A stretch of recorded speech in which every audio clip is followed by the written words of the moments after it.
Still another one. Oh man.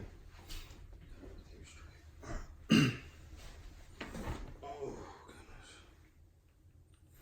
Oh shoot. Hey man, why you didn't tell me you was recording? So you finally decided and you thought it through. But are you really sure?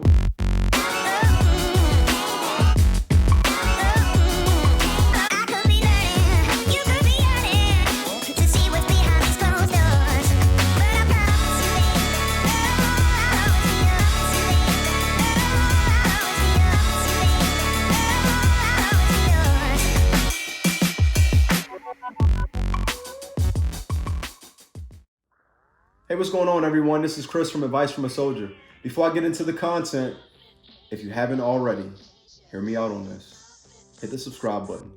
Hit the thumbs up if you like this content. Seriously though, if there's someone that can benefit from these videos, please share it.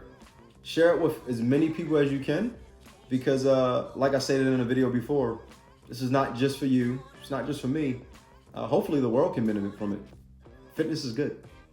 In today's video, I'm going to give a very brief description of the new ACFT, which stands for Army Combat Fitness Test. All right, there are plenty of videos on YouTube that go through the different exercises that show people actually taking the test. I've actually taken it, and I think it's very good. I think it's very practical for what we do in the military, depending on your job, depending on your occupation in the Army. It's a very good test to help measure what you can do if you were put in a combat situation.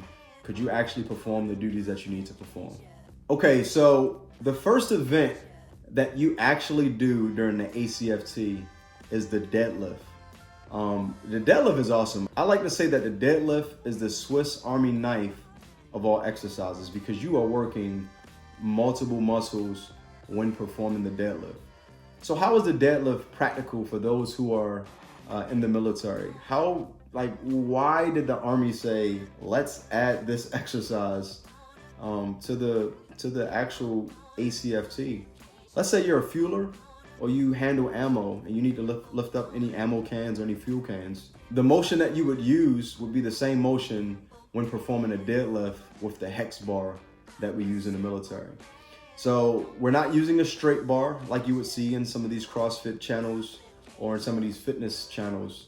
We use a hex bar, which makes more sense because that's how a fueler or ammo personnel would actually perform the duties to pick up their ammo or their fuel.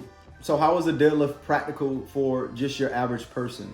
Oh, it's very practical. You ever had to pick up groceries?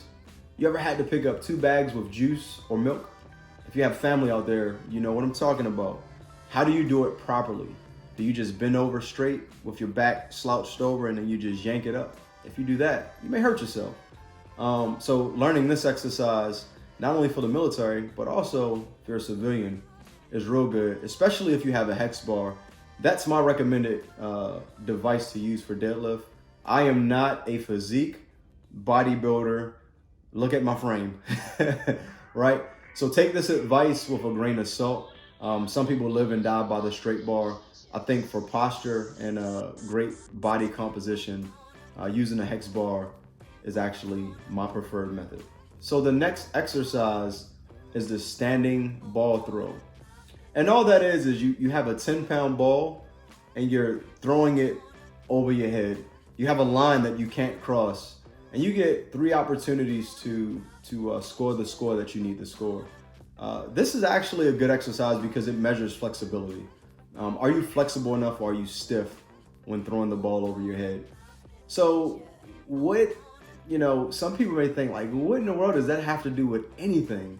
Well, let's just say I have a buddy that I need to help get over a wall, and they need to stand on my hand, and I need to thrust them up. This is a good exercise that you can use for that. So I remember growing up when we used to do backflips, I had a buddy, he would hold my foot in his hand like this, and on the count of 3, 1, 2, 3, he would thrust me up and I would be able to do a backflip. In a combat setting, obviously we're not doing backflips, but if I need to get someone over a wall, I cuff my hands like this and I'm able to help boost them up and get them over that wall. So this is a good measure to measure a person's ability to either lunge something or help someone out to get over a wall or any other obstacles that they may face in combat. So the next exercise is the sprint, drag, and carry. Whew, I'm gonna tell you the truth. This exercise is a monster. Even training for it can be great. I'm gonna put a link in the description below for a skid or sled that you can use if you wanna train for this exercise or for this event. Or if you just wanna add this within your exercises that you just normally do as a civilian. This is a good exercise. So it is what it sounds like. You start off by sprinting out 50 meters and sprinting back. The next thing you do is you have a sled that you have 90 pounds on. You drag that sled backwards. And that's to emulate or simulate if one of your battle buddies in combat were to go down, can you drag that person out of safety? And the reason why you're dragging them the way you're dragging them is so you can still have positive control of your weapon as you're dragging your buddy to safety. But like I said, so then you drag that skid of 90 pounds, 50 meters out, 50 meters back. So after you get done dragging the sled, the next thing you do is a side shuttle. And it's just like the football drills. You side shuttle for about 50 meters down, 50 meters back.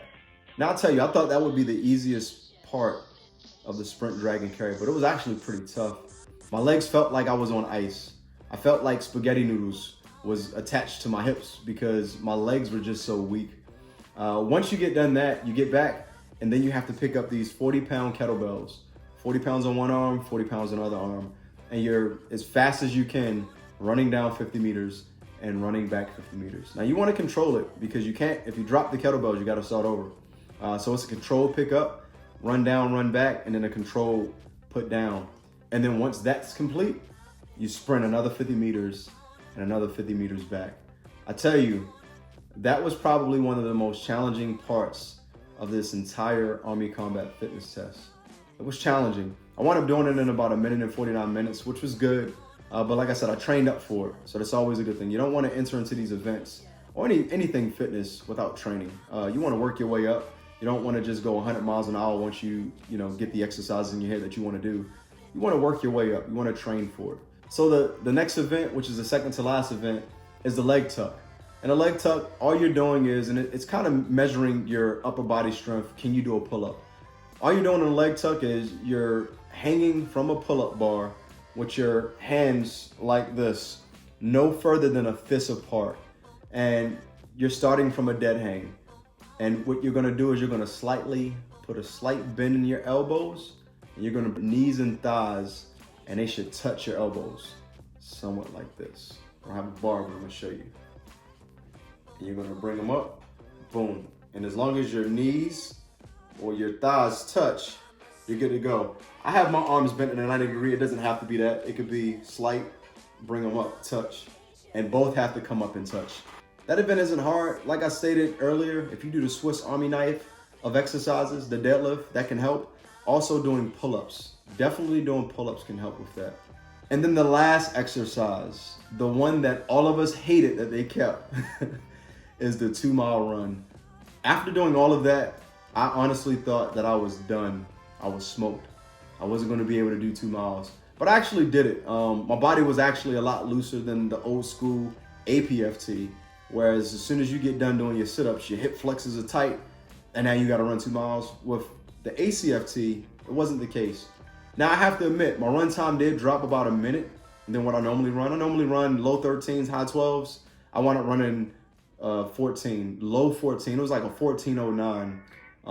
So it was a little challenging too. The course we ran it on was a little challenging. They had a little bit of hill, but like they say, what goes up must come down. But overall, the Army Physical Fitness Test, the old APFT, to me, it wasn't practical. The new ACFT, it's very practical, especially if you're in the military, but not just if you're in the military, even if you're a civilian. Every single exercise that I just mentioned can be performed by a civilian, can be done, and it's a good way to overall train your body. Like I said, this isn't a physique channel. This isn't a CrossFit channel. So if you want further information on that type of stuff, there are plenty of YouTubes out there. And I didn't want to go in too depth in this video. I wanted to keep it short. I got some good feedback from some people bottom line, they said my videos was too long. So I want to keep it down a little bit just to keep you guys interested and at the same time push out good information. So if you want more in-depth detail on the ACFT, there are plenty of videos out there on YouTube. Now, speaking to the person that's about to join, you are about to do something that is physically demanding. One of the questions that I ask some of my soldiers is, are you sure that you're ready every morning, Monday through Friday, plus or minus a 4-day, to wake up and physically be able to serve your country? This thing isn't easy, yet at the same time, it's not hard. It can be challenging, but the challenge is good. To be physically fit is a good thing. Some of the things that you can prepare yourself physically is some of the exercises that you've seen in this video. Do it, prepare yourself. Really be sure that you're ready to do what you're about to do in joining the military. Because once you decide to do it, don't look back.